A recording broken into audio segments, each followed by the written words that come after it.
विशाल robot सामान्य बुद्धिमत्ता में ऐसी मशीनों के बारे में सोचें जो अनुकूलन कर सकती हैं, सीख सकती हैं और संभाल सकती हैं सभी प्रकार के कार्य। हमें वास्तविक एजीआई या कृत्रिम सामान्य बुद्धिमत्ता के करीब ला रहा है और हम भौतिक बुद्धिमत्ता से कहीं ज्यादा उस वास्तविकता के करीब पहुंच रहे हैं। सैन फ्रांसिस्को से एक स्टार्टअप यह लोगों का ध्यान आकर्षित कर रहा है, यहाँ तक कि जेफ बेजोस और ओपनएआई जैसे दिग्गजों की दिलचस्पी भी आकर्षित कर रहा है, जिन्होंने $400 मिलियन का विशाल वित्त पोषण किया है। अब उनका मूल्य $2 बिलियन है और यह सब इसलिए है क्योंकि वे कुछ क्रांतिकारी सामान्य रोबोट पर काम कर रहे हैं।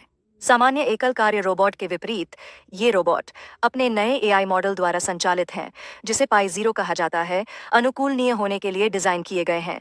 वे भविष्य बनाना चाहते हैं जहां रोबोट कपड़े सावधानी से मोड़ सकें, अंडे पैक कर सकें और यहां तक कि साफ भी कर सकें। एक गंदा टेबल सभी बहुमुखी प्रतिभा और बुद्धिमत्ता के साथ जो अब तक पहुंच से बाहर थी। तो हम यहां कैसे पहुंचे? अब तक अधिकांश रोबोट विशेषज्ञ मशीनों की तरह थे। प्रत्येक को एक विशिष्ट कार्य करने के लिए डिजाइन किया गया था। आपके पास रोबोटिक भुजाओं की सफाई के लिए रोबोटिक वैक्यूम है, असेंबली लाइंस और औद्योगिक रोबोट्स के लिए जो वस्तुओं को उठा सकते हैं और उन्हें सॉर्ट कर सकते हैं, लेकिन केवल बहुत ही नियंत्रित सेटिंग्स में। समस्या यह है कि ये रोबोट विभिन्न वातावरणों के अनुकूल होने या चलते फिरते नए कार्यों को सीखने में महान नहीं हैं। वे वही करते हैं जो उनका प्रोग्राम करने के लिए है, और बस। भौतिक बुद्धिमत्ता इस स्क्रिप्ट को पलट रही है। वे नए रोबोट हार्डवेयर का निर्माण नहीं कर रहे हैं, इसके बजाय वे एक ऐसा विकास कर रहे हैं जिसे आप रोबोट मस्तिष्क कह सकते हैं, जो लगभग किसी भी रोबोट को कई तरह के काम करने में सक्षम बना सकता है, और यही P0 के पीछे की शक्ति है। अब वह चीज PI0 को क्या बनाती है? शुरुआत के लिए इतना अलग, ये एआई सिर्फ मूल आदेशों पर प्रतिक्रिया नहीं करता है, ये विजन, भाषा और मोटर आदेशों को एक प्रणाली में एकीकृत करता है।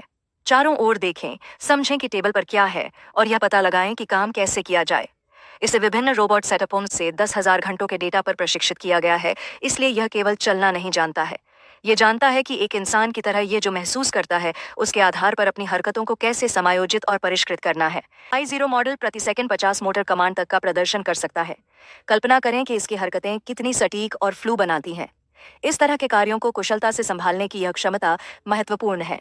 नाजुक वस्तुओं से निपटने के दौरान भौतिक बुद्धिमत्ता ने एक अनूठी विधि विकसित की, जिसे वे मॉडल की हरकतों को प्राकृतिक और सहज बनाने के लिए फ्लो मैचिंग कहते हैं, इसी तरह जैसे लोग अपनी हरकतों को सीखते और समायोजित करते हैं। नियंत्रण का यह स्तर यहाँ वास्तविक गेम चेंजर है। ये वही है जो पाई0 को कपड़े मोड़ने, किराने का सामान पैक करने, यहाँ तक कि पीसने, कॉफी बीन्स के कार्यों को करने की अनुमति देता है, जिसके लिए ताकत, सटीकता और अनुकूलनशीलता के मिश्रण की आवश्यकता होती है। अब यह सफलता आसान नहीं आई। इसके लिए उद्योग के नेताओं की संयुक्त विशेषज्ञता की आवश्यकता थी, जैसे कि कैरोल हॉसमैन, जिन्होंने गूगल में रोबोटिक्स पर काम किया है, और सर्गेई लेविन स्टैनफोर्ड विश्वविद्यालय के रोबोटिक्स शोधकर्ता हैं। उनका लक्ष्य रोबोट को बहुमुखी बनाना था, जो व्यापक पुनर्प्रोग्रामिंग के बिना नए कार्यों को जल्दी से सीख सकें। उन्होंने पाई0 को एक तरह का अनुभव देने के लिए ओक, सीड्रॉयड और ब्रिज डेटा सेट सहित विभिन्न स्रोतों से 10,000 घंटे का हैंड्स ऑन प्रशिक्षण डेटा भी लाया। इसे कपड़े धोने से लेकर अंडे पैक करने तक सब कुछ संभालने की जरूरत है।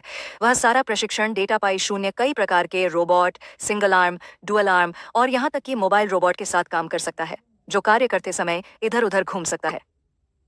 भौतिक बुद्धिमत्ता का विजन रोबोट को चैट जीपीटी जैसे बड़े भाषा मॉडल के रूप में अनुकूलनीय बनाना है, लेकिन भौतिक दुनिया में कल्पना करें कि काम से घर आने पर आपका रोबोट सहायक पहले से ही फर्श को साफ कर चुका है, कपड़े तह कर चुका है और यहाँ तक कि भोजन भी तैयार कर चुका है। यही भविष्य की भौतिक बुद्धिमत्ता और विजन है। ये केवल एक विचार नहीं है, ये कुछ ऐसा है जिस पर वे सक्रिय रूप से काम कर रहे हैं, और उन्होंने रोबोट का प्रदर्शन किया है जो ये काम कर सकता है। वास्तविक समय में पाई0 की कुंजी अनुकूलनशीलता इसके पूर्व प्रशिक्षण में निहित है, ठीक उसी तरह जैसे चैट जीपीटी और अन्य बड़े भाषा मॉडल को पहले से ही बहुत सारे टेक्स्ट पर प्रशिक्षित किया जाता है।